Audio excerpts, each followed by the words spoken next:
Ce programme vous est proposé par les laboratoires Frater Aziz.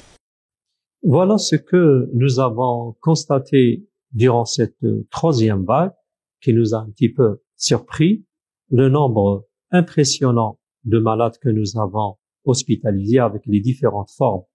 Et lorsqu'on a fait un travail d'approche, on a remarqué que la plupart de nos patients n'étaient pas vaccinés, quel que soit leur âge, c'est-à-dire qu'ils soient âgés, qu'ils dépassent la soixantaine, ou moins, un peu, c'est-à-dire plus jeunes, qui dépassent donc la trentaine, ces patients n'étaient pas vaccinés.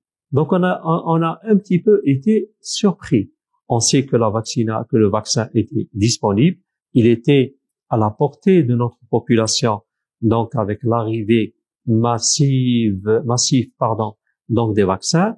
Mais malgré ça, il y avait pas un engouement pour la vaccination. Donc, les formes étaient sévères, ce qui nécessitait un taux d'oxygène très élevé, ce qui a fait qu'il y avait une crise d'oxygène dans notre pays, parce que les formes étaient sévères et nécessitaient une dose importante d'oxygène. De ce fait, nous pensons qu'il faudrait que les patients, après, alhamdoulilah, cette sortie de la troisième vague, il faudrait qu'il y ait une vaccination massive et que les patients et que notre population adhèrent à cette politique de vaccination. Pourquoi? Et tout le monde, tous les scientifiques le répètent, il faudrait se vacciner car c'est une arme qui est très importante pour nous.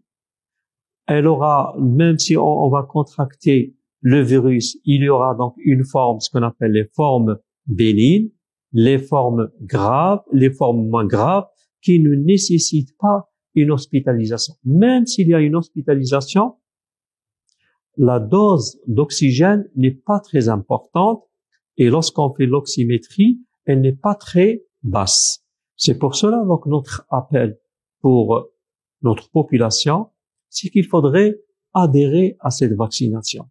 En plus de la vaccination, il ne faut jamais oublier de respecter les règles primaires donc pour se prémunir contre la Covid, à savoir la distanciation physique, le lavement, donc le lavage fréquent des mains, soit avec l'eau savonneuse, soit avec un gel hydroalcoolique, et bien sûr, n'oubliez pas surtout le port de masque. Donc tous ces moyens qui sont simples vont entraîner donc une diminution et on peut encore, c'est-à-dire revenir à notre vie normale.